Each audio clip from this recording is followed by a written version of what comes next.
Testing, testing. 1, 2, 3. Huh. Uh, it.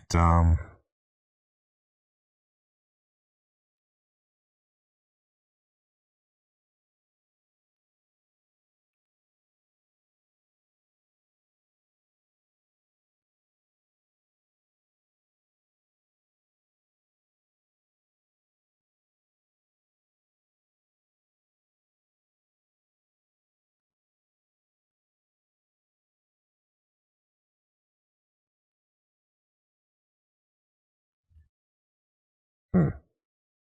Oh shoot! I just lost my entire recording because why did I don't think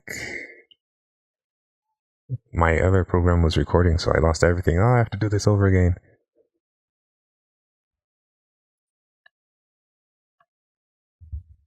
Greetings. I am online and I am on the air, bringing you another art blog because I strongly believe that it's blogging time. So what are we waiting for? Let's get blogging.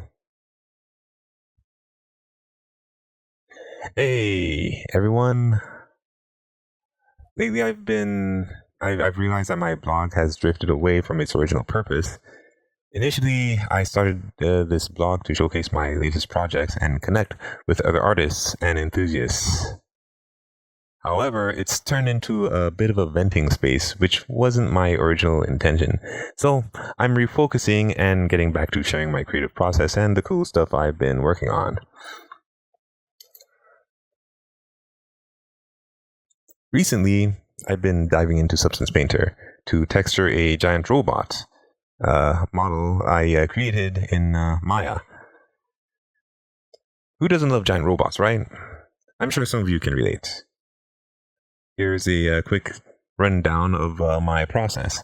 I did some modeling and unwrapping with Maya. I modeled the robot in Maya and I unwrapped it for texturing also in Maya.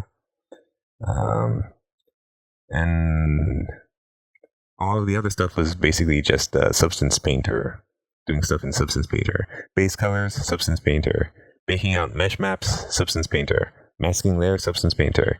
Detailing, procedural textures, all this stuff is Substance Painter.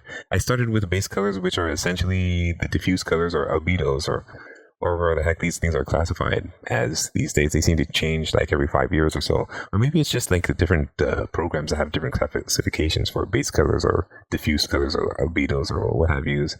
When they have like so many different names, it gets confusing. Like, are we talking about the same thing, or is this like a completely different type of thing? Kind of like, I don't know, roughness and specularity maps or something. I don't even know.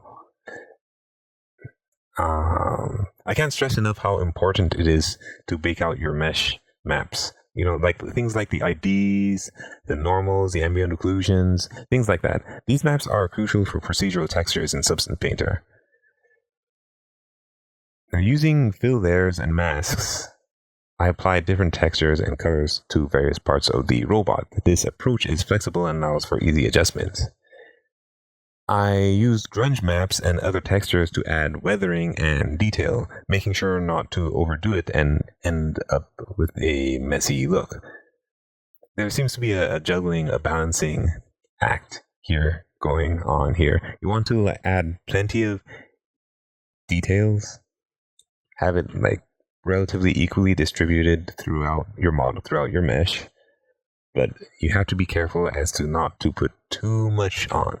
If there's too much on, it becomes very confusing and distracting and, well, annoying to look at. It's like your eye can't make sense of it and it doesn't know what to focus on or some such thing like that. So you have to be really careful about your details and how much details you're putting onto this thing. Procedural textures. Many procedural textures rely on baked maps. I learned that the hard way when my edge sharpen effect didn't show up because I forgot to bake out the maps. Good job, me. One trick I like is creating seams with lines masked into a lowered height fill layer. It's a simple yet effective way to add depth and realism.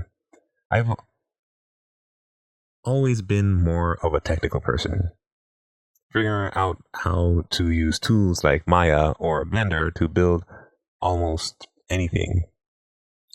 Designing, however, isn't my strongest suit. Over the years, I've experimented with many fields, but found that my strength lies in the technical aspects of 3D art rather than the conceptual design or, well, other things. In the industry, there's a strong preference for specialists. Many artists naturally gravitate toward a particular specialty during art school, but I've always been all over the place. It's been challenging to find my focus because I want to do so many different things.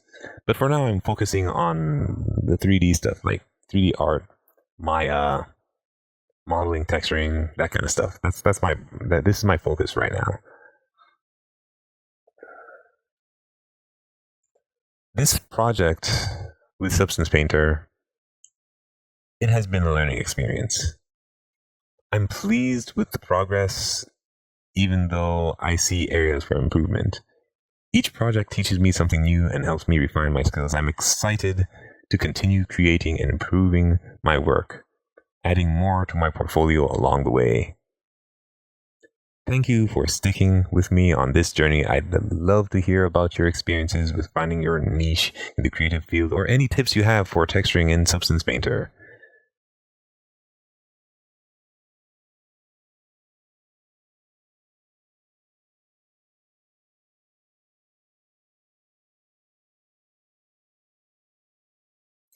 If you are new here to the WR Art Blog, make sure to hit the subscribe button. If you enjoyed this video, make sure you drop a like, and until next time, stay creative, have fun, and good luck out there. Because trust me, I know it can be rough.